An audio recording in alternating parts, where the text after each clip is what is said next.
Hello भाई, good evening. Radhe Radhe. भाई सही को कैसे हैं आप लोग? और कैसा रहा आप लोग का न्यू ईयर, है ना? आशा करता हूँ आप लोग अच्छा ही रहा होगा, है ना? और 2 3 दिन से छूट गया था क्योंकि मेरा एग्ज़ाम चल रहा था और 1 जनवरी पर था, इसलिए मैं घर भी गया था थोड़ा फैमिली के साथ टाइम स्पेंड करने के लिए। आप लोग भी 1 जनवरी फुल एंजॉय किए होंगे, इधर उधर घूमे होंगे, फ़ोटो वोटो खींचे होंगे, है ना? और नया वया शपथ उपत लिए होंगे कि आज से वो काम नहीं करेंगे, ये काम नहीं करेंगे। तो उस वही मोटिवेशन से लेके, वही जुनून लेके हम लोग चलते हैं। हम लोग घुस गए थे मीडियावल हिस्ट्री में, तो हम लोग आज मीडियावल हिस्ट्री पढ़ेंगे। मीडियावल हिस्ट्री में हम लोग मुगल काल में झारखंड पढ़ेंगे, है ना? आज हम लोग क्या पढ़ेंगे? मुगल काल में झारखंड। क्या पढ़ेंगे? अरे भाई,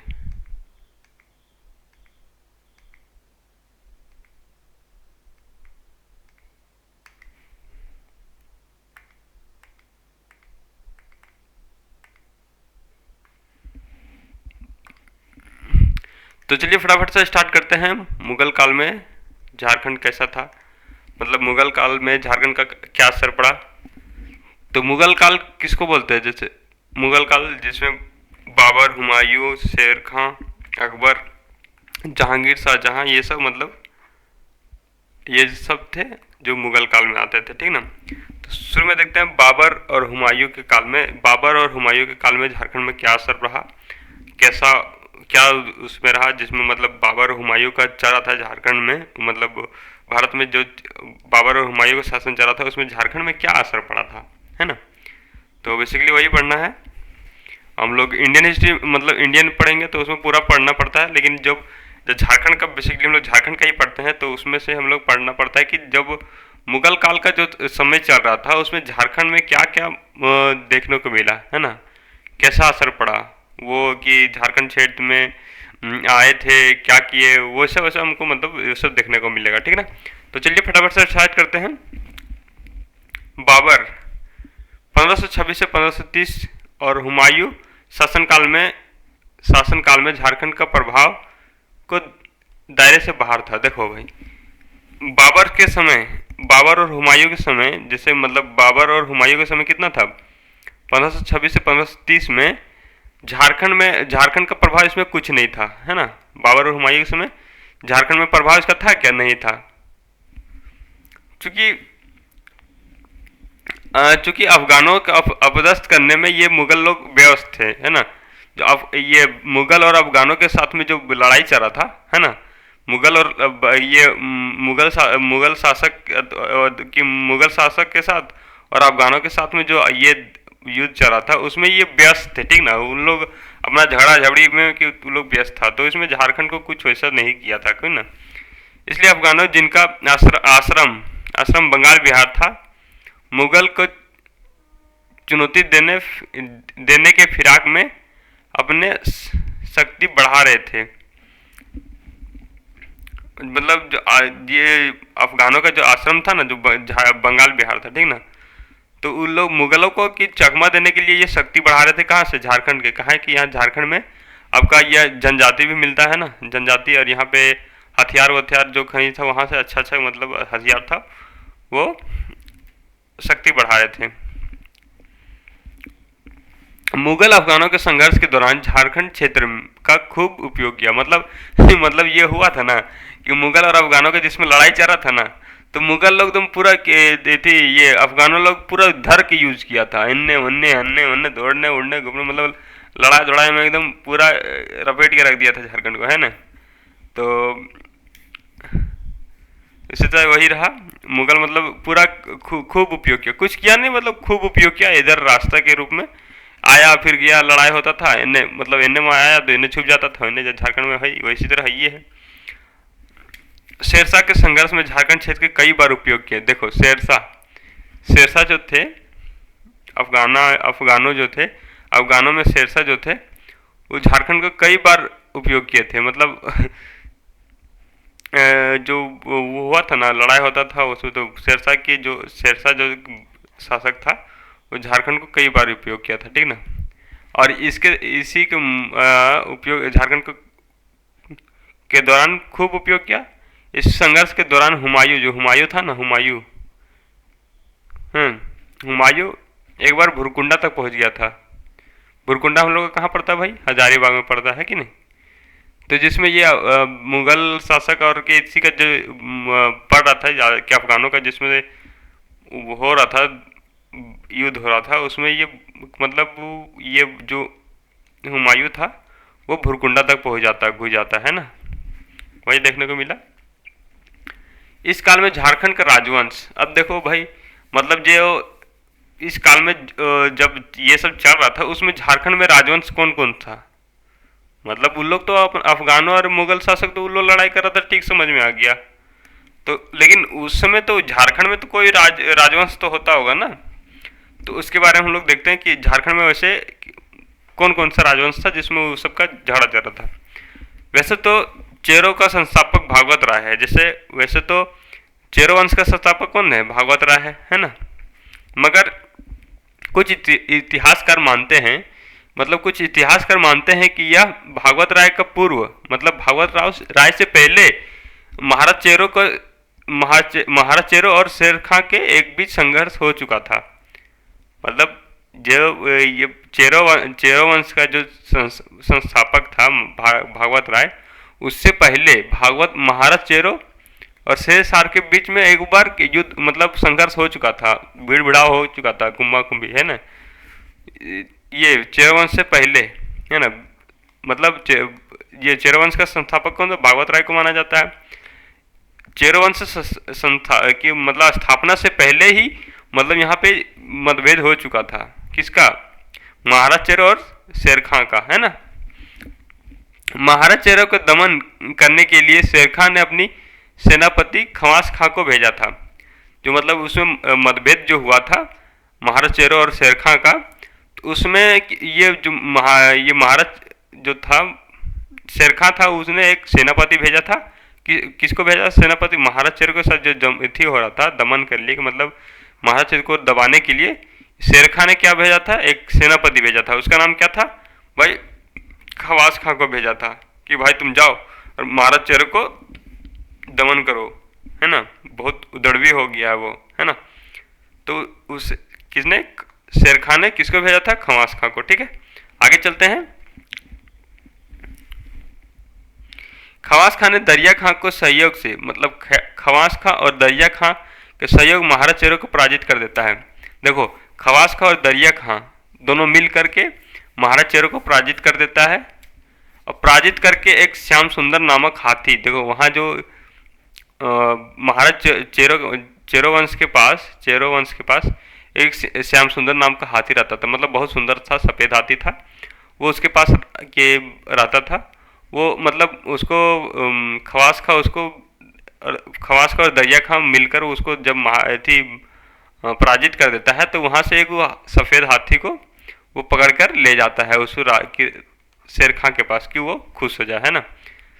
शेर खां का पुत्र जलाल खां राजमहल के निकट तेलियागढ़ी का किले का कब्जा कर लेता है।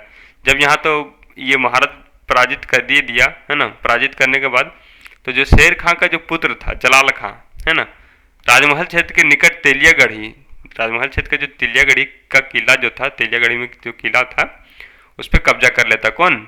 शेर शाह के पुत्र शेर खां का पुत्र कौन था? जलाल खां। वो किस में कब्जा कर लेता है? राजमहल का तेलियागढ़ी किले पर, है ना, कब्जा कर लेता है। चौसा की लड़ाई के पश्चात राजमहल क्षेत्र का अगले 35 वर्ष तक सूर्यवंश का अधिकार रहा। मतलब चौसा लड़ाई के पश्चात, मतलब चौसा की लड़ाई चल रहा था, उसमें राजमहल क्षेत्र का 35 वर्ष तक, समझ रहे हो ना। मतलब चौसा की लड़ाई चल रहा था, उसके बाद 35 वर्ष तक किसका शासन रहा? सूर्यवंश का, ठीक ना। सूर्यवंश का अधिकार रहा। महाराज चेरो अपने सहयोगियों के साथ लूटमाट करने लगे। मतलब जब वो महाराज चेरो की जो पराजित हो गया, तो भाई उसके पास कुछ तो बचा नहीं। वो तो जो उसका पास जो मतलब जो उसका एरिया था वो तो चला गया, वो तो कि लूट लिया ये लोग, शेर खां और जलाल खां ने। तो भाई ये लोग करे तो क्या करता था? तो ये लोग लूटपाट करने लगा, है ना। भाई रहने कुछ ऑप्शन नहीं तो लूटे पाटे न करेगा, चोरी चौबारी न करेगा, है ना। अब आगे देखते हैं बाबर अकबर काल में थी उसका देख लिए। अब अकबर काल में क्या हो कि था, अकबर काल में क्या झारखंड में क्या प्रभाव पड़ा उसको देखते हैं। अकबर काल में क्या पड़ा प्रभाव पड़ा। अकबर काल के समय अफगानों ने झारखंड को मुगल विरोधी केंद्र बनाए। क्या कह रहा है भाई, अकबर के समय अफगानों ने झारखंड के मुगल विरोधी केंद्र बनाए रखने के लिए अकबर को अफगानों के दमन कर दिया। मुगल विरोधी केंद्र बनाए रखने के लिए अकबर को अफगानों का दमन करा दिया, है ना। अकबर और अफगानों का दमन करा दिया, ठीक है। टकरोई की लड़ाई, टकरोई की लड़ाई कब से था, 3 मार्च 1575। 3 मार्च 1575 मुगल सेना अब्रादुहीम खाने खाना और अफगानों के जुनैद के बीच हुई। जो टकरोई की लड़ाई चल रहा था तो 3 मार्च 1575 को, वो किसके किसके बीच था, मुगल सेना और अब्राहिम खाना और अफगानी जुनैद के बीच हुआ। जुनैद भाग जाता है और रामपुर के पहाड़ी रामगढ़ पर जाकर शरण ले लेता है। मतलब उसमें से जब जब ये टकरोई की लड़ाई हो रहा था तो जुनैद वो भाग जाता है। कहाँ भाग जाता है, रामपुर का पहाड़ी जो रामगढ़ में है उसमें शरण ले लेता पहाड़ी में, है ना। लेकिन मुगल का जो फौज था उसे पीछा करते करते रामपुर का पहाड़ी भी पहुंच जाता है वो लोग, है ना। रामपुर की लड़ाई जुनैद को पराजित कर देता है। मतलब वहां पर जाके जब वो लोग सैन्य फौज लोग वहां जब पहुंच जाता है तो जुनैद को वो पराजित कर देता है, वो पराजित हो जाता है, ठीक ना। 1576 में ये सभी मुगल विरोधियों अफगानों गाजी हाजी बंधु बैजीद या तो पराजित या मारे गए। मतलब ये सब जो थे 1576 में हाजी बंधु बायजीद या तो रामी ये मारा जाता है या फिर पराजित हो जाता है, ठीक है। अकबर काल में झारखंड का राजवंश, अकबर काल में जो झारखंड का राजवंश का क्या था, मतलब अकबर का काल जब था उसमें झारखंड में कौन कौन सा राजवंश था, ठीक ना। तो अकबर काल में झारखंड के राजवंश छोटा नागपुर में कौन सा नागवंश था, है ना। अकबर काल में छोटा नागपुर में कौन सा वंश था, नागवंश, है ना, नागवंश। अकबर के शासन काल में मुगलों के सबसे पहले नागवंश, अकबर के शासन काल में मुगलों के सबसे पहले नागवंश तत्कालीन राजधानी खुखरा विजय पर ध्यान दिया। खुखरा विजय पर ध्यान दिया। इसके कई कारण थे, देखो यहां समझो। अकबर शासन काल में मुगल ने सबसे पहले नागवंश को वो टारगेट किया, है ना। कौन, मुगल जो शासक था, मुगल शासक अकबर, वो तत्कालीन राजधानी खुखरा पर थी, ये मतलब नागवंश पर वो टारगेट किया, है ना भाई। उसका कारण कौन कौन सा, इसका कारण कई कारण था। क्योंकि नागवंश को क्यों इतनी टारगेट किया, क्योंकि इसका कारण बहुत था। देखो आगे कौन कौन सा कारण था भाई। पहला में आता भाई आर्थिक कारण, है ना।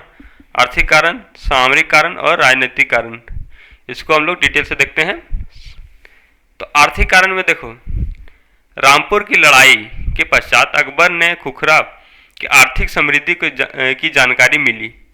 मतलब रामपुर की लड़ाई जिसमें हो रहा था, रामपुर की लड़ाई हुआ था, उसके पश्चात अकबर को पता चला कि खुखरा में आर्थिक समृद्धि की जानकारी मिला था। मतलब आर्थिक, मतलब वहाँ आर्थिक रूप से वो झारखंड जो है वो समृद्ध है ना। उसका जानकारी किसको मिला था, अकबर को, है ना। क्या मिला था, तथा यह भी माना जाता है कि शंख नदी के झारखंड में जो शंख नदी बहता है, शंख नदी मिलने वाले हीरो के अकबर को ध्यान को आकर्षित किया। जो अकबर था ना, वो शंख नदी में जो हीरा मिल रहा था, हीरा जो मिलता था, वो अकबर का ध्यान को केंद्रित कर लिया।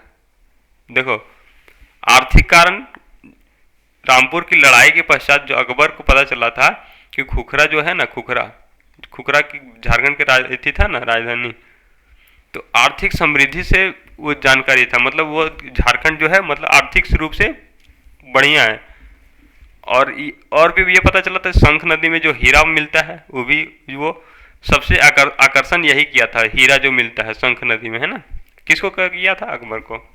अब सामरिक कारण में क्या देखें भाई, अकबर को यह पता था कि शेर खान ने हुमायूं को विरुद्ध इस क्षेत्र को बखूबी उपयोग किया था। मतलब अकबर को यह पता चला कि शेर खान और हुमायूं ने बखूबी, मतलब शेर खान हुमायूं के विरुद्ध इस क्षेत्र का बहुत उपयोग किया था, है ना। हुमायूं किया था। कौन किया था? हुमायूं खूब उपयोग किया था। वो पता था किसको? अकबर को। सामरिक कारण। अब राजनीतिक कारण देख लो भाई। राजनीतिक कारण में अकबर की वंशावधि नीति, इसके अलावे दक्षिण दक्षिण भारत पहुंचने के लिए नवीन मार्ग के रूप में इसे उपयोग किया जा सकता था। मतलब राजनीति के लिए जो ये दक्षिण भारत पहुंचने के लिए, मतलब नया मार्ग के लिए, शॉर्टकट नया मार्ग के लिए ये अच्छा था, अच्छा रास्ता था ना, उपयोग करने के लिए ये अच्छा मार्ग था। पहले तो उस समय नागवंशी शासक मधुकर्ण शाह ने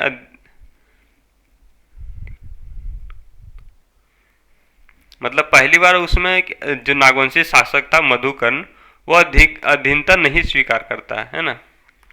कौन? मधुकर्ण ने किसका?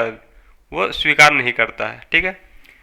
तो सन 1558 में अकबर के आदेश से शहबाज खां कंबू ने खुखरा विजय के लिए सेना भेजी। मतलब ये 1558 में अकबर के आदेश के अनुसार शहबाज खान ने कंबू को खुखरा पर विजय करने के लिए, मतलब वो अकबर जो है वो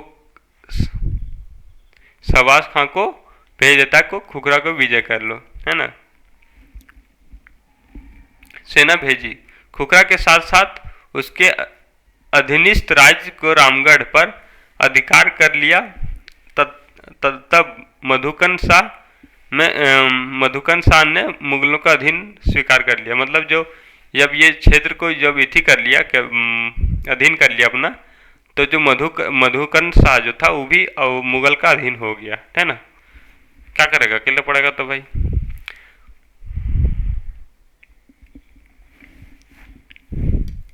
एक सेकंड गए।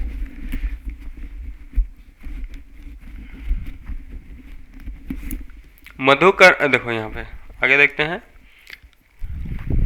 कहाँ गया। हाँ, मधुकर्ण शाह को बंदी बनाकर मुगल दरबार ले जाया जाता है, मगर उसकी शारीरिक क्षमता की विभिन्न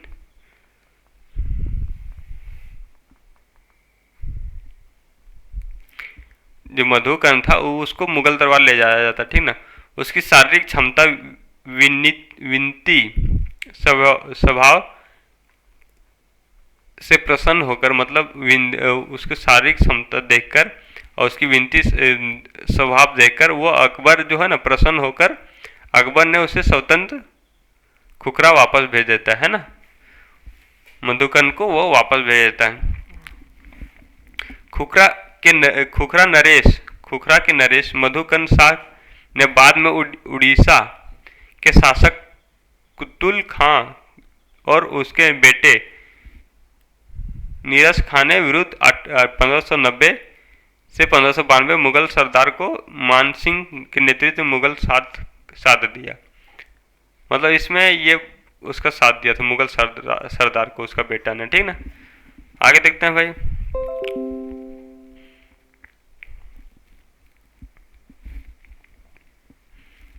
मानभूम और हजारीबाग के राजवंश, मानभूम और हजारीबाग के राजवंश में क्या था वो देख लेते हैं। मुगल सूबेदार मान सिंह 1575, मुगल सूबेदार मुगल सूबेदार मान सिंह मुगल सूबेदार मान सिंह 1775 में हजारीबाग के रायमपुर क्षेत्र पर अधिकार कर लिया, है ना। 1877 में हजारीबाग के रामपुर क्षेत्र को अधिकार कर लेता कौन? मुगल सूबेदार मान सिंह ने। 1590 से 1591 मान सिंह का मिदनापुर बंगाल मिदनापुर कहाँ भैया? बंगाल में, है ना। बंगाल जाते हुए मानभूम धनबाद से गुजरा। कौन गुजरा था? मान सिंह।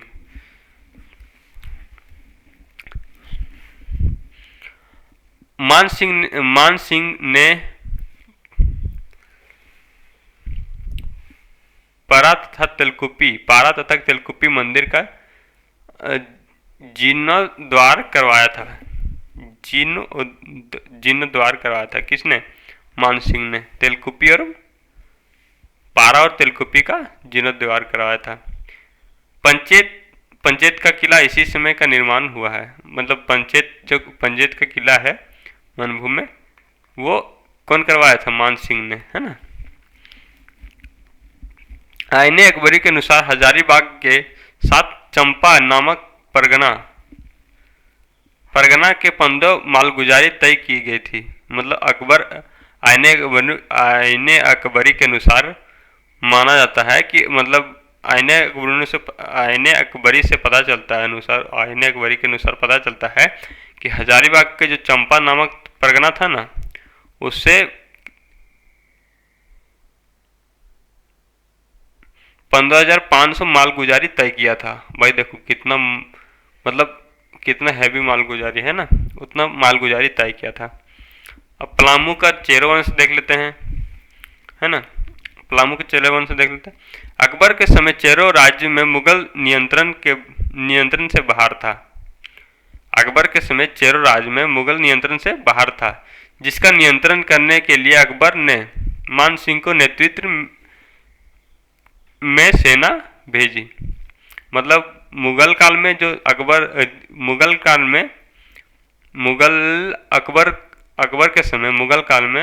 के समय नियंत्रण से बाहर था कौन? चेरो वंश, पलामू का चेरो वंश, है ना।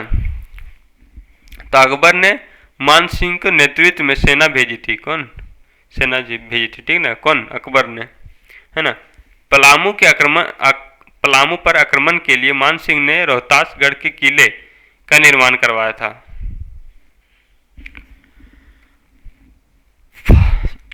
पलामू के आक्रमण से बचाने के लिए, यहाँ होगा ऐसे, पलामू पर आक्रमण के लिए मान सिंह ने रोहतासगढ़ का किला का निर्माण करवाया था। मान सिंह का आक्रमण के समय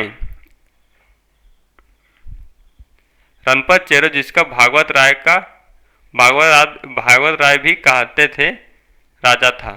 मान सिंह आक्रमण के समय जिसे भागवत राय भी कहते थे, वो राजा था, है ना। मान सिंह के चेरो और मार डालो।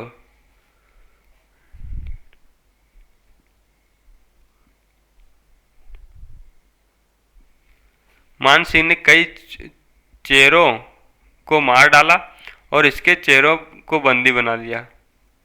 और मतलब कुछ चेरों को तो मार डालता है और कुछ को बंदी बना लेता है, ठीक ना। मान सिंह ने खूब लूट मचाई, है ना। इसी लूट में 54 हाथी भी शामिल था। मतलब ये मान सिंह ना खूब लूट मचाता है, ठीक ना। उसमें से क्या 54 हाथी वो शामिल था, ठीक है। अकबर के मृत्यु के बाद चेरो राज का स्वतंत्र हो गया। अकबर का मृत्यु हो जाता है और ये चेरो राज्य स्वतंत्र हो जाता है। अब देखते हैं सिंहभूम का सिंह वंश, है ना। सिंहभूम का सिंह वंश देखते हैं। सिंहभूम क्षेत्र में भी मुगलों का संपर्क अकबर काल में ही हुआ। मतलब सिंहभूम का क्षेत्र था सिंह वंश का, वो अकबर काल में ही हुआ था, है ना। 1592 में उड़ीसा अभियान के समय राजा मानसिंह सिंहभूम से गुजरे थे। उड़ीसा अभियान के समय राजा मानसिंह सिंहभूम से गुजरे थे। अकबर के समकालीन सिंहभूम के पोरहाट क्षेत्र का राजा लक्ष्मी नारायण सिंह, नरपत सिंह, प्रथम कामेश्वर सिंह, रंजीत सिंह, ये सब था, है ना। सिंहभूम समकालीन पोरहाट क्षेत्र में राजा कौन कौन सा राजा था भाई? लक्ष्मी नारायण सिंह था, नरपत राय सिंह था प्रथम, और कामेश्वर सिंह और रंजीत सिंह, ठीक ना। मान सिंह के अभियान के समय तत्कालीन राजनीतिक रंजीत सिंह ने मुगलों की अधीनता स्वीकार कर ली और मान सिंह का आज्ञा रक्षक दल में शामिल हो गया। मान सिंह जो आज्ञा रक्षक दल में शामिल हो जाता है, कौन? मान सिंह इसमें। अब संथाल परगना में भी देख लेते हैं भाई, है ना। संथाल परगना में राजमहल क्षेत्र में अकबर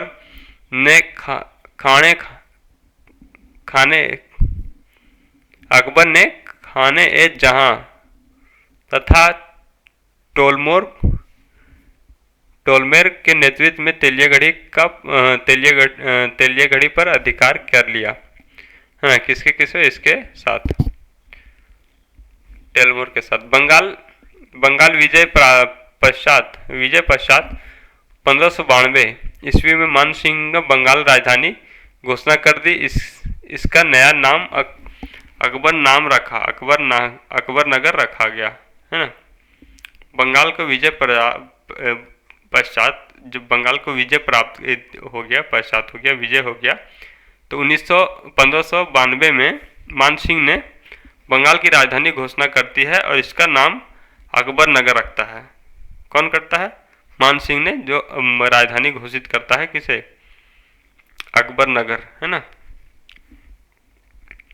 अब देख लेते हैं भाई कुछ इम्पोर्टेंट क्वेश्चन जो अभी इस चैप्टर में हम लोग देखें। तो किस अफगानी शासक ने मुगलों के विरुद्ध संघर्ष में झारखंड क्षेत्र का खूब उपयोग किया था? तो भाई खूब उपयोग किसने किया था?